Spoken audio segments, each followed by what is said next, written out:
1420 Sports Podcast, for Beer Sports, talking a whole lot more. This segment's brought to you by the SeatGeek app at SeatGeek.com for all your concert and sporting event tickets. Go to SeatGeek.com, use 1420pod. That's 1420 pod. Get $20 off your first purchase, and the show makes a couple of bucks. Get a deal. I searched some stuff out. We're going to New York later on this summer, so me and the producer, so I got some some Yankee tickets out here and there. I used the promo code, it worked, so there you go.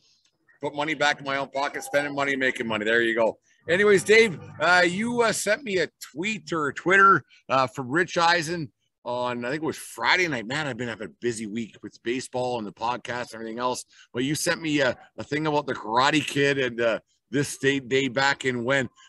Fill me back in a little bit. Refresh my memory what you were talking about, and would you rather?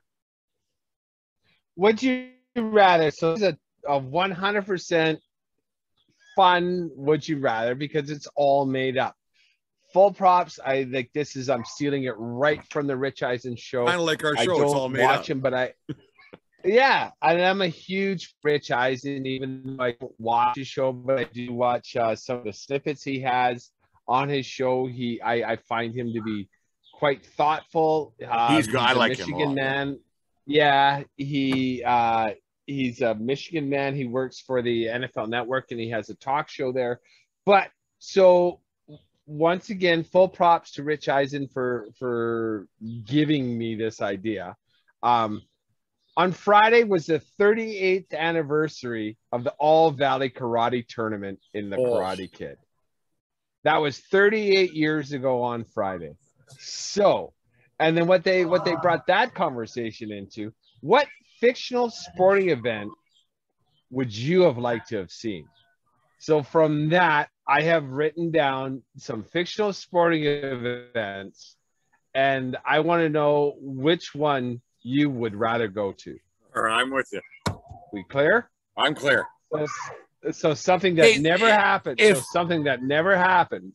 If Ali from Karate Kid is there, that's number one. Well, so I'll start with that. Okay. Would you rather watch the final with the crane kick of Karate Kid, or watch the final of Jean-Claude Van Damme in Bloodsport? You remember that show? Yeah, I do. I watched that a few times. I would have to go with the Karate Kid because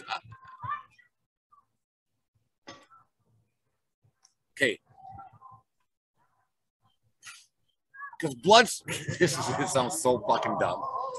Bloodsport's fake. Karate Kid could have been real.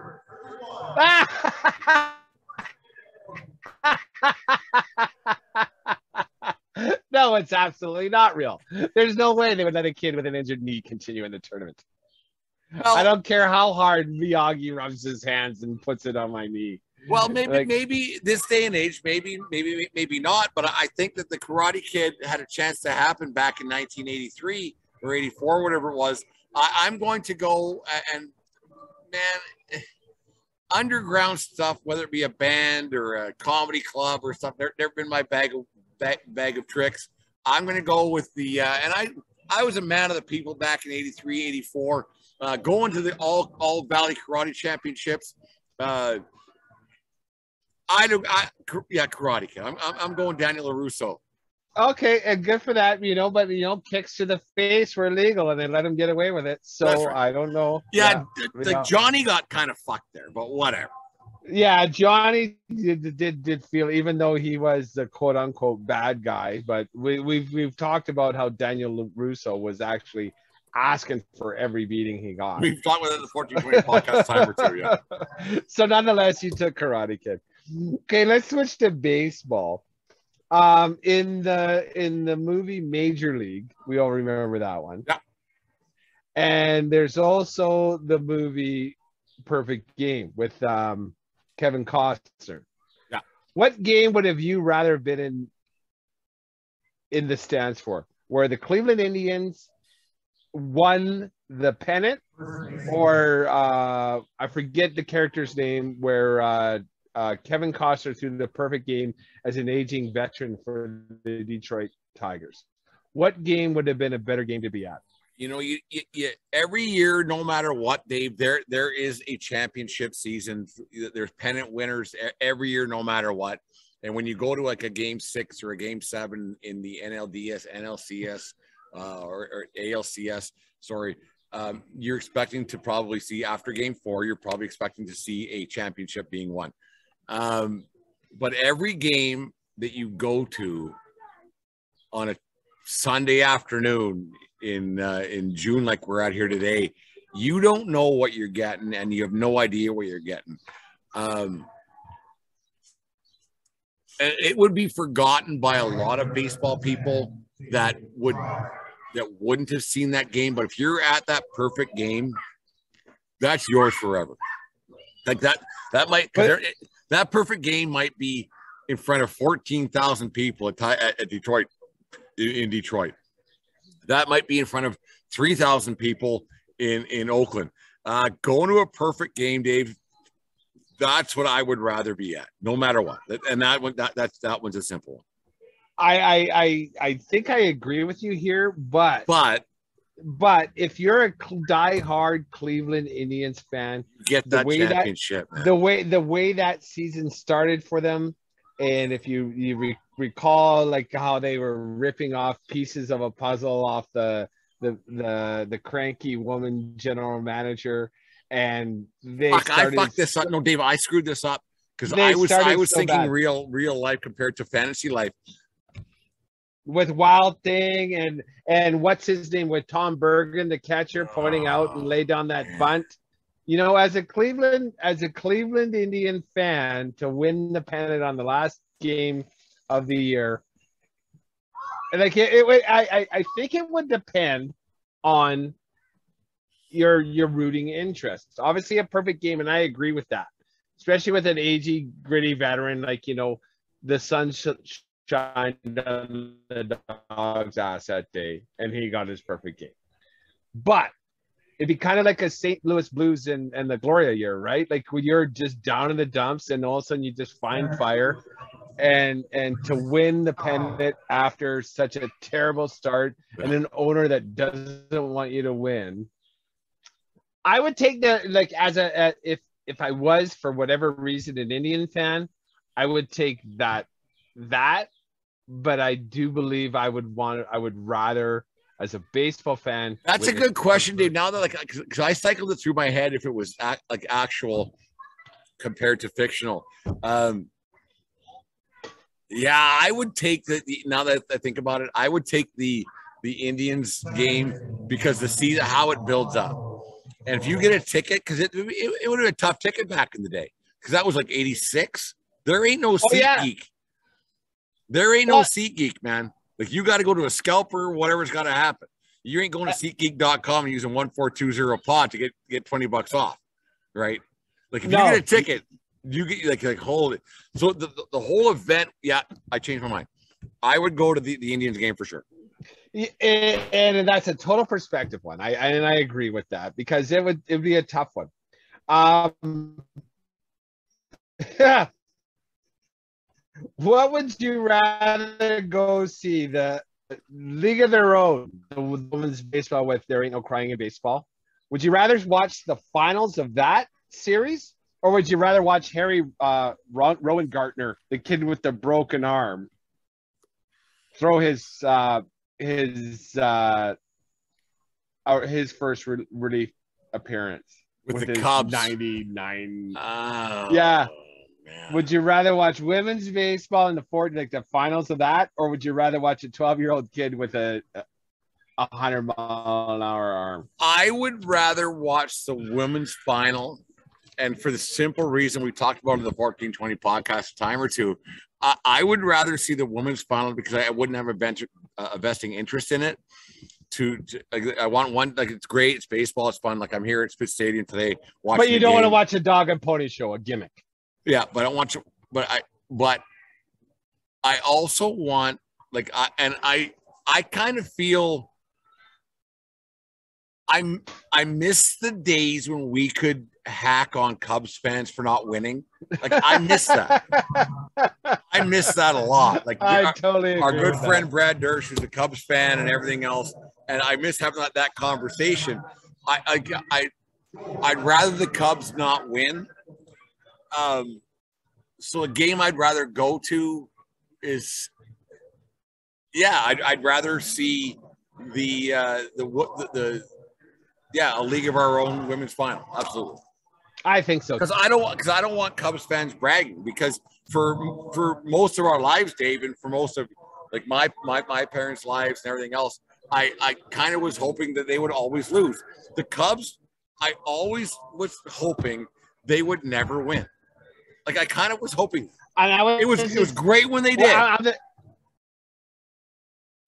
I'm the exact same way. Like I didn't want Boston, like it was against I didn't want Boston to break their streak. I didn't want Chicago to break their streak. Like it was like, great when they did. Like that Cubs World Series in 16 was fantastic. It was fun. It was monumental. But now we have nothing to joke about. Yeah, exactly. So now we got the Indians, what are they called now? The Guardians? The Commanders? The Guardians. I can't even remember. I forget all of that. Names. And the Commanders that Washington team. What's the worst name? The Commanders or the Guardians? They're both awful. Terrible. They're just friggin' awful. They're both terrible names. And whatever, just figure it out. My God, you're worth $1 billion. Commanders and Guardians are just both. It's too much a mouthful. You need a 2-syllable name. 3-syllable names are too much. Maybe a good 3-syllable name. Think about it while we continue on. Now we're going to go. Here's a little bit. I got a couple more. This one's totally fun. Dodgeball. Remember that movie with Ben Stiller? I watched a little bit. Okay. Would you rather go see the dodgeball final or know who won the volleyball in Top Gun? Oh, fuck. Both just terrible. Playing with the boys. I don't know what music was playing in the dodgeball final, but and it's too bad that Kenny Loggins' song gets looped into that awful cinematic disaster. But and the fact that 5'2" Tom Cruise is actually playing volleyball is a little bit ridiculous to me as well. But that's a different thing.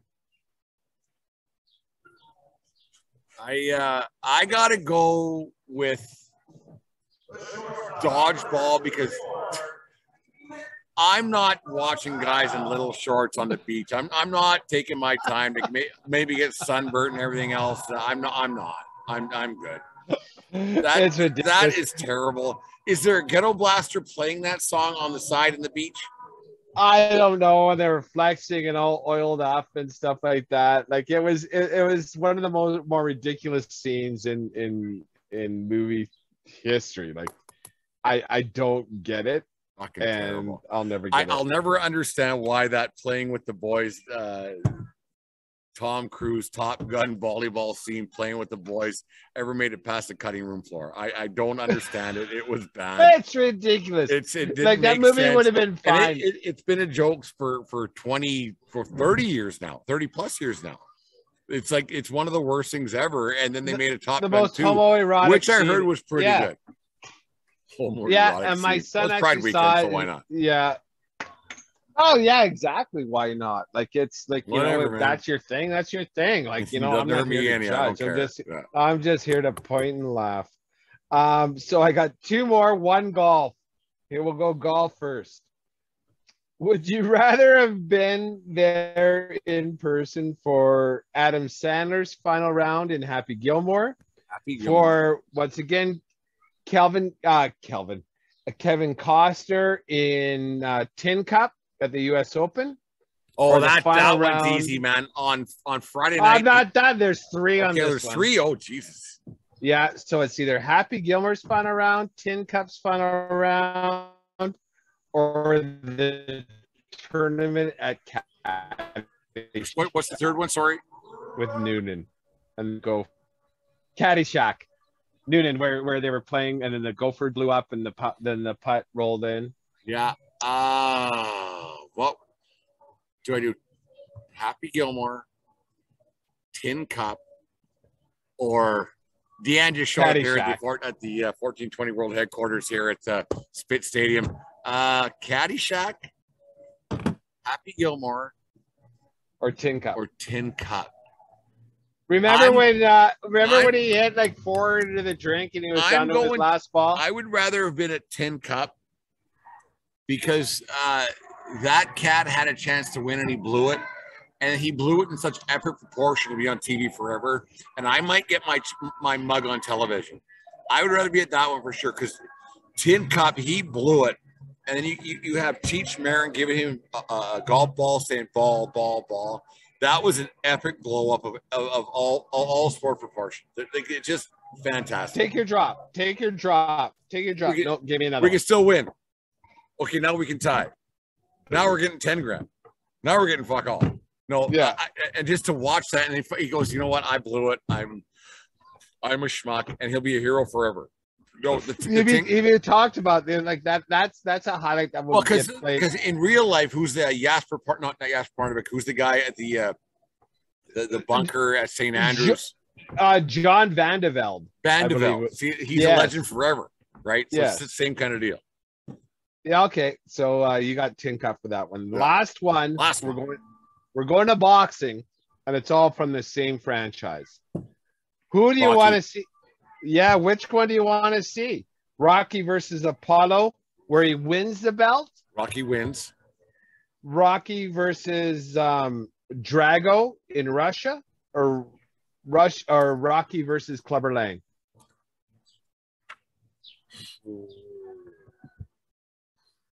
That's a tough one, Dave, because I'm not going to Russia on Christmas Day to watch him fight. And that was the highlight of this is so ridiculous. Yeah, but you know, I'm inserting myself into that. Right? And so I'm not doing Rocky in Russia in 1986 or whatever it was. I'm just not. Like I'm not. I'll watch a pay-per-view. I'll spend the $90 whatever it was back then. Rocky versus Apollo, the first time or second time? The second time, because the first time he fought him, Rocky did not win the title. He lost. Okay, I'm definitely Rocky 2. He won the title. Yeah, Rocky 2. So I'm if I can have the chance to go to Rocky 2. And the second time he fought him, that's what I'm going to for sure. The Clubber Lang, it's like Mike Tyson at the end of his career.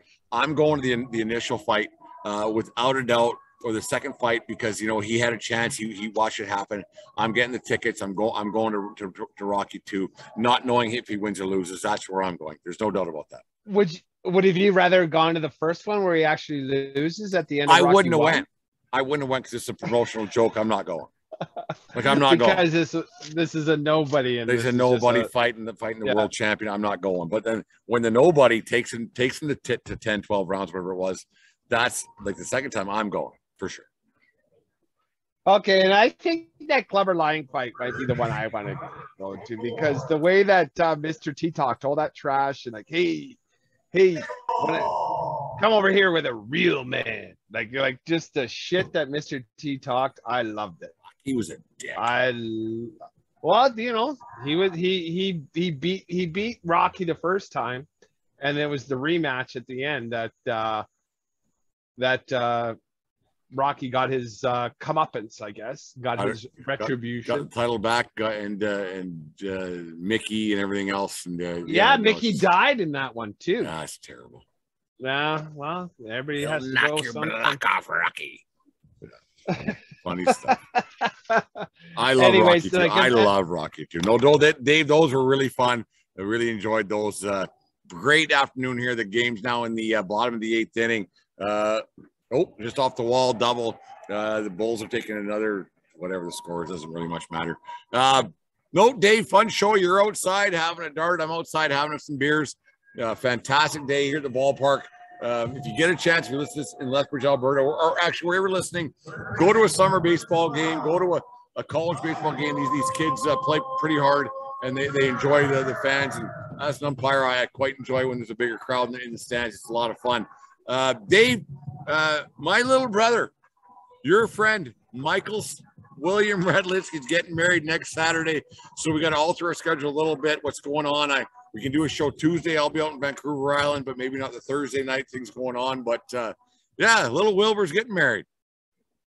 Well, good for you, Wilbur. I wish you all the best of luck. I met your bride on unfortunate circumstances when your father died, but she seemed like a nice person. I trust you that you're making the right life choice because it's your life. It ain't mine. Congratulations to you both. I hope you guys have a great day and best of luck to both of you going forward. There we go. It's going to be a fun week out in Vancouver Island. Hope it doesn't rain too much. The forecast doesn't look as great as it is here in Lethbridge today. Dave, different venues today. A lot of fun. Good show. I thought we hit nothing that meant anything to anybody, but it was a lot of fun. I appreciate us getting together like this on a Sunday afternoon. It's nice not having a hard-hitting show like our last one was. It's good to sit down and have fun and talk about nothing and have a good time talking about it. There you go. The 1420 Sports Podcast, For Beer Sports Talking, and a whole lot more, brought to you by SeatGeek, Manscaped, and Fans Edge. And we're part of the Belly Up Sports Network now, which is fantastic. They're promoting us, and it's great, and we get different listeners. Here it is. Take care of each other, but more important, take care of yourself to lead you around. Keep your stick on the ice. And what else, Dave? I don't want to see Jim swing at any high pitches. It'll be nice for you to see Jim. Is he going to be playing at the wedding? Jim's playing at the wedding, and his EP comes out on Tuesday, the 29th, I believe. Excellent. Best of luck, Jim. Is his band playing at the wedding? Who I don't even know. Wow. There's a lot. I don't know. Does he have dancing stuff, or is it just all? Jim dances worse than his uncle does. Well, but I'm smooth, man. Well, like no one's watching. There you go. Right? That's all you can. That's all I can ask. There you go. 1420 Sports Podcast, For Beer Sports, talking a whole lot more live from Spitz Stadium. Dave, have a good night. We'll talk to you again on Tuesday night. Have fun at the wedding. Congratulations, Mike Wilbert, to some of his friends. Best of luck, guys. There we go. We'll talk to you Tuesday night, folks. Later, guys.